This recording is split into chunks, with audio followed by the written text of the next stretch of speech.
ಸಮಾಜ ಕಲ್ಯಾಣ ಇಲಾಖೆಯ ಅಧೀನದಲ್ಲಿ ಕಾರ್ಯನಿರ್ವಹಿಸುತ್ತಿರುವ ಇಂದಿರಾ ಗಾಂಧಿ ವೃತ್ತಿ ಅಭಿವೃದ್ಧಿ ಕೇಂದ್ರದ ಮುಖ್ಯ ಆಡಳಿತ ಅಧಿಕಾರಿಯಾಗಿದ್ದ ಕೆ ಅಂಜುಮ್ ಹಫೀಸ್ ರವರು SC/ST/TSP ಯೋಜನೆಗಳಿಗೆ ಮೀಸಲಾದ 100 ಕೋಟಿಗೂ ಅಧಿಕ ಸಾರ್ವಜನಿಕ ಹಣದ ಭಾರೀ ದುರುಪಯೋಗ ಮತ್ತು ಭ್ರಷ್ಟಾಚಾರ ನಡೆಸಿರುವ ಕುರಿತು ಗಂಭೀರ ಆರೋಪಗಳು ಹೊರಬಂದಿವೆ. ಈ ಪ್ರಕರಣದಲ್ಲಿ ಟೆಂಡರ್ ಪ್ರಕ್ರಿಯೆಗಳ ತಿರುಚಾಟ,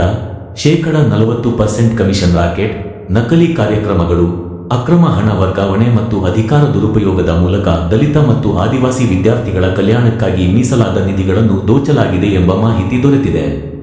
ಇಂದಿನ ಪತ್ರಿಕಾಗೋಷ್ಠಿಯಲ್ಲಿ ಬೆಂಬಲಿಸಿ ಭಾಗವಹಿಸಿದ ಸಂಘಟನೆಯ ಅಧ್ಯಕ್ಷರುಗಳು, ಚಿಂತಕರು,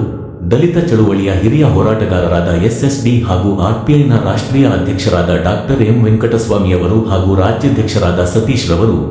ದಲಿತ ಸೇನೆ ಹಾಗೂ LJP ಪಕ್ಷದ ರಾಜ್ಯಾಧ್ಯಕ್ಷರಾದ MS ಜಗನ್ನಾಥ್ ರವರು, ಮೂಲ ನಿವಾಸಿಗಳ ಮಹಾಸಭಾದ ರಾಜ್ಯಾಧ್ಯಕ್ಷರಾದ ಚಳುವಳಿ ರಾಜಣ್ಣನವರು, ಭೀಮಶಕ್ತಿ ರಾಜ್ಯಾಧ್ಯಕ್ಷರಾದ ಹೆಬ್ಬಾಳ ವೆಂಕಟೇಶ್ ರವರು,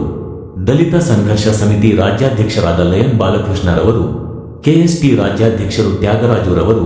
ಕಾರ್ಮಿಕ ಹಕ್ಕುಗಳ ಸಂರಕ್ಷಣಾ ಸಮಿತಿ ರಾಜ್ಯಾಧ್ಯಕ್ಷರಾದ ಓಬಳೇಶ್ ರವರು, ಜೈ ಭೀಮ್ ಅಖಿಲ ಭಾರತ ಹೋರಾಟ ಸಮಿತಿ ರಾಜ್ಯಾಧ್ಯಕ್ಷರಾದ MM ರಾಜುರವರು, ಜೈ ಭೀಮ್ ಸೇನೆ ಅಧ್ಯಕ್ಷರು ಹಾಗೂ ಅಡ್ವೊಕೇಟ್ ಅನಂತುರವರು,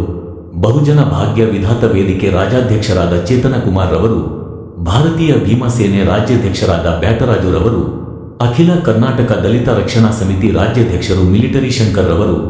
ದಲಿತ ಶೋಷಿತ ರಕ್ಷಣಾ ವೇದಿಕೆ ರಾಜ್ಯಾಧ್ಯಕ್ಷರಾದ ಲೋಕೇಶ್ ಚಂದ್ರ ರವರು, ಭೀಮ್ ಆರ್ಮಿ ರಾಜ್ಯಾಧ್ಯಕ್ಷರಾದ ರಾಜಗೋಪಾಲ್ ರವರು,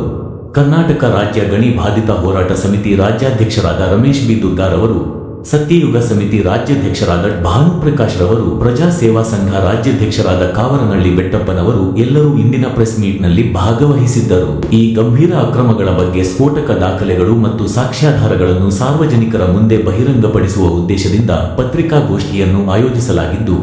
ಈ ಪತ್ರಿಕಾಗೋಷ್ಠಿಯಲ್ಲಿ SC/ST/TSP ನಿಧಿಗಳ ದುರುಪಯೋಗದ ಸಂಪೂರ್ಣ ವಿವರ,